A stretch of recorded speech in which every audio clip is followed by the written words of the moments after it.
Assalamualaikum warahmatullahi wabarakatuh. Hari ini kita kembali belajar tema ya. Tema 4, subtema 2, pembelajaran 5. Nah, sebelum kita masuk ke materi, kita harus mengetahui dulu tujuan pembelajarannya, yaitu yang pertama, siswa dapat mencatat isi teks yang berkaitan dengan cara menjaga kesehatan lingkungan menggunakan bahasa tulis secara tepat.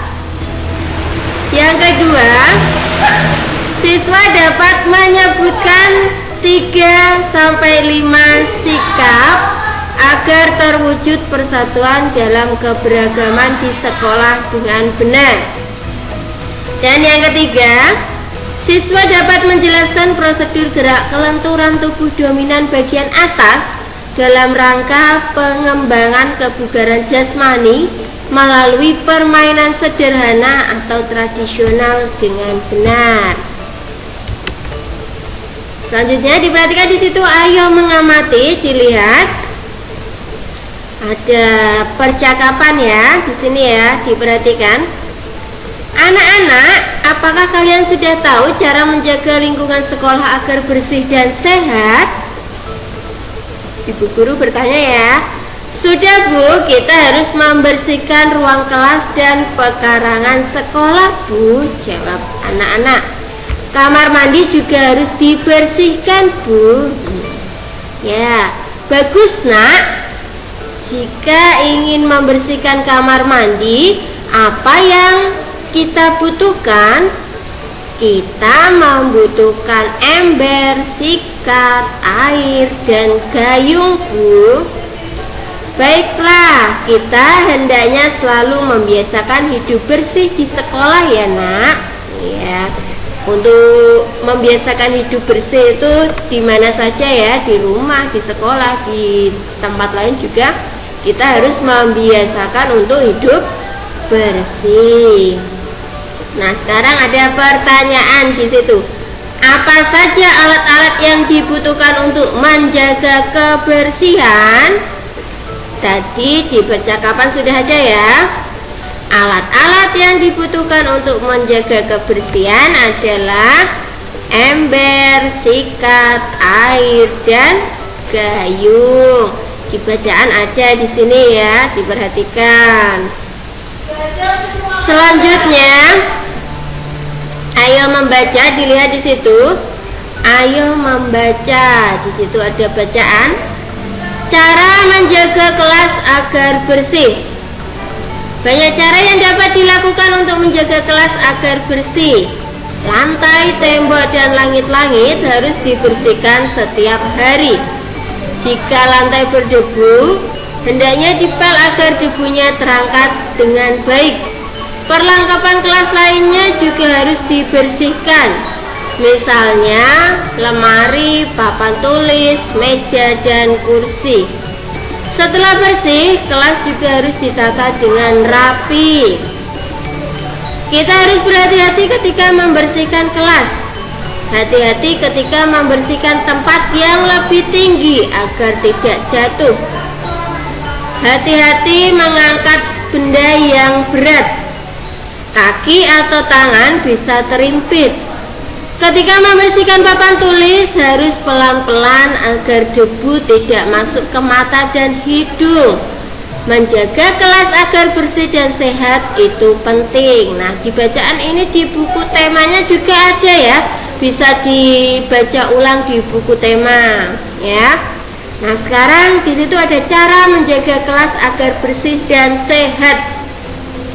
Caranya bagaimana tadi ya? Di sini sudah ada.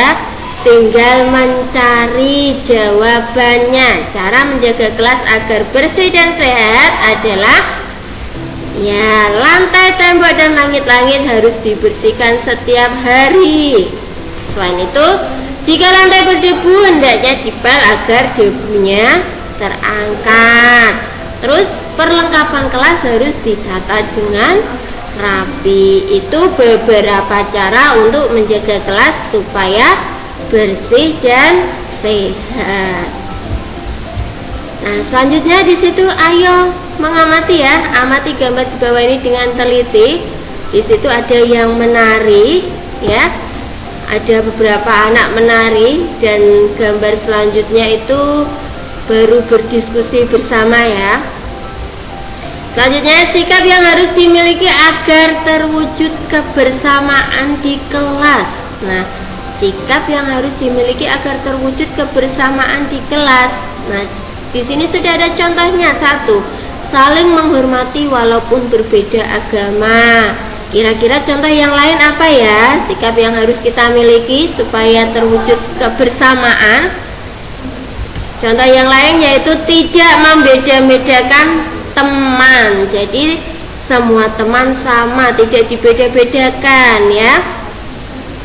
Selanjutnya, saling membantu antar teman. Saling bantu antar teman. Kalau temannya baru kesusahan, kita wajib membantunya, tidak mentertawakannya ya.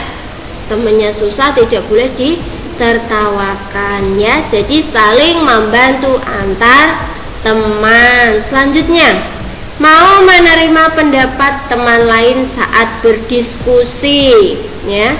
Mau menerima pendapat teman lain saat berdiskusi. Selanjutnya, mau bekerja sama saat bekerja kelompok. Jadi kalau bekerja kelompok harus bekerja sama. Tidak boleh satu yang mengerjakan, yang lainnya malah main sendiri. Itu tidak boleh. Jadi bekerja sama saat bekerja kelompok. Nah, selanjutnya di situ ada yang mengamati, dilihat. Kelas yang bersih, nyaman untuk belajar, nyaman juga untuk melaksanakan berbagai bentuk kegiatan. Misalnya untuk latihan melenturkan tubuh. Latihan ini membuat tubuh lentur dan tidak kaku. Latihan melenturkan tubuh banyak caranya. Misalnya kombinasi gerakan persendian leher, persendian lengan, dan persendian pinggang. Diperhatikan gambarnya ya. Di situ ada gambar persendian leher, dilihat lehernya.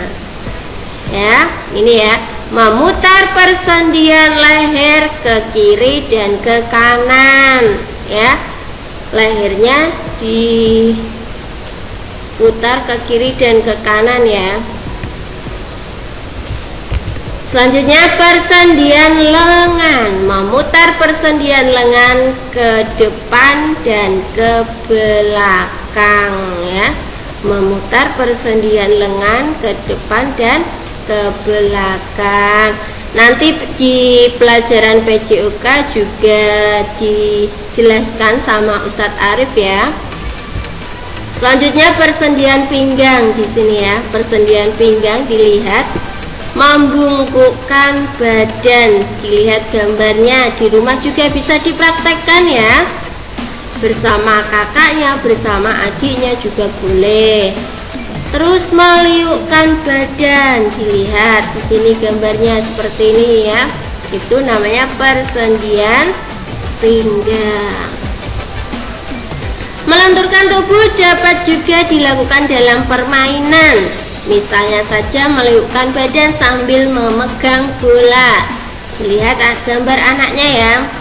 Ini anak sambil memegang bola. Cara melakukannya yaitu yang pertama, berdiri tegak dengan kaki rapat. Kakinya rapat ya. Terus yang kedua, pegang bola dengan tangan lurus ke atas. Memegang bola dengan tangan lurus ke atas. Terus yang ketiga, liukkan badan ke kiri dan ke kanan. Gerakan ke kiri dan ke kanan ditahan beberapa detik. Nah, itu bisa dipraktekkan sendiri ya. Nah, itu saja yang dapat Ustazah sampaikan. Kurang lebihnya mohon maaf. Wassalamualaikum warahmatullahi wabarakatuh.